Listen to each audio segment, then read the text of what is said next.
Meus irmãos e minhas irmãs, paz e bem.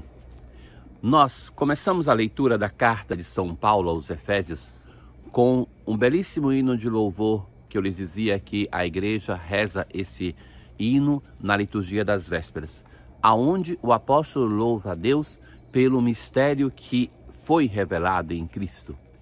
E agora ele conclui essa primeira parte da carta aos Efésios com um outro hino.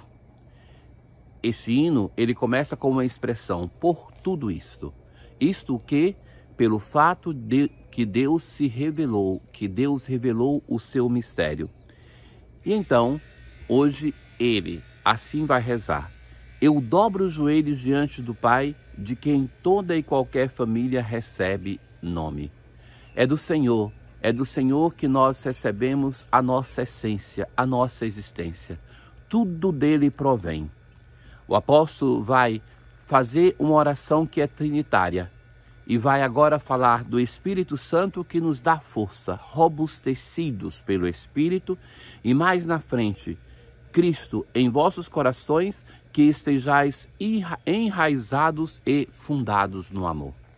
Essa dimensão trinitária que é evocada pelo apóstolo agora, na conclusão dessa primeira parte, é a Trindade Santíssima que as pessoas divinas se distinguem entre si, mas quando agem em relação à nossa humanidade, age a Trindade, cada um no seu específico, mas é o Pai que, se revelando, faz conhecer o Espírito Santo e o seu Filho, que age em nós, que nos dá a força e que nos dá o amor.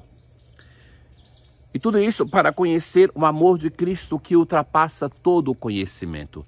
É uma expressão interessante do apóstolo porque a comunidade de Éfeso, como aquelas outras da Ásia Menor, elas estão envolvidas por um modo de pensar, por uma relação cultural que faz valorizar o conhecimento.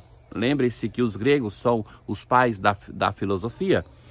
E então, agora o apóstolo vai dizer assim, que este conhecimento que é desejado pelos gregos, ele é ultrapassado pelo amor de Cristo.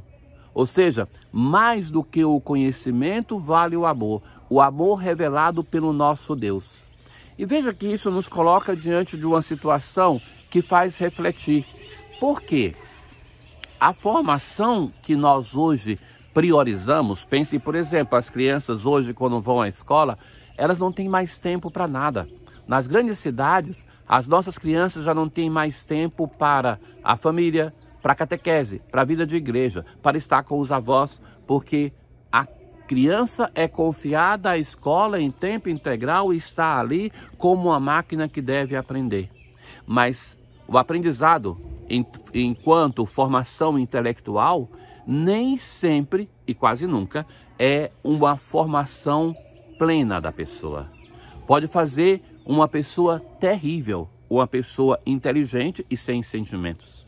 A formação deve ser ampla e ela deve ser moldada para nós que temos fé a partir do amor que é colocado em nós pela pessoa do Cristo. É Ele que dá sentido à formação intelectual que recebemos, a dimensão do nosso corpo, a dimensão do amor, a dimensão dos sentimentos, enfim, porque tudo isso, todo ser humano deve ser significado, receber um sentido a partir da pessoa de Cristo. O apóstolo tem a coragem, a ousadia de dizer isso no mundo grego, e isso deve ser anunciado e vivido por todos nós, pelas nossas famílias. Se conclui essa oração com uma doxologia. A Ele a glória na Igreja e em Jesus Cristo, por todas as gerações, para sempre. No Salmo de hoje, o Salmo 32, ó justos, alegrai-vos no Senhor. Como apóstolos, somos chamados a nos alegrarmos no Senhor, a louvá-lo. Dai graças ao Senhor ao som da harpa, da lira de 10 cordas, celebrai-o. Envolvendo os instrumentos de festa, os instrumentos de louvor. Tudo o que ele faz merece fé. Um aceno faço a São Francisco, que é interessante. São Francisco, às vezes, é representado com 2 gravetos na mão, um friccionando sobre o outro como um violino, porque São Francisco, no seu afã de louvar o Senhor, ele pegava 2 gravetos e tocava um no outro, como tocando um violino para louvar o Senhor. Então, que é aquela expressão do salmista que chama, e hoje aqui eu estou no meio da comunidade Boa Nova, em Mato Grosso do Sul, e é belo ouvir esses pássaros, faz recordar também São Francisco, que por vezes pedia aos pássaros que eles louvassem o Senhor, às vezes que silenciassem e ele louvava, às vezes se juntavam. Então, nesse prorrompente louvor ao Senhor, que é o Criador de todos nós, as araras estão passando. Mas os desígnios do Senhor são para sempre, e os pensamentos que Ele traz no coração, de geração em geração, vão perdurar. Essa evocação do Senhor, que seja louvado de geração em geração, que é também a conclusão da leitura de hoje, por todas as gerações para sempre, para da morte libertar as suas vidas e alimentá-los quando é tempo de penúria. No Evangelho de hoje, Jesus vai dizer aos seus discípulos aquilo que nós não somos acostumados a ouvir, então choca, impacta um pouco pensar isso de Jesus. Jesus vai dizer assim, uma série de expressões que são fortes. Eu vim para lançar fogo sobre a terra. Que tipo de fogo? Não é aquele fogo de Elias que destrói uma cidade.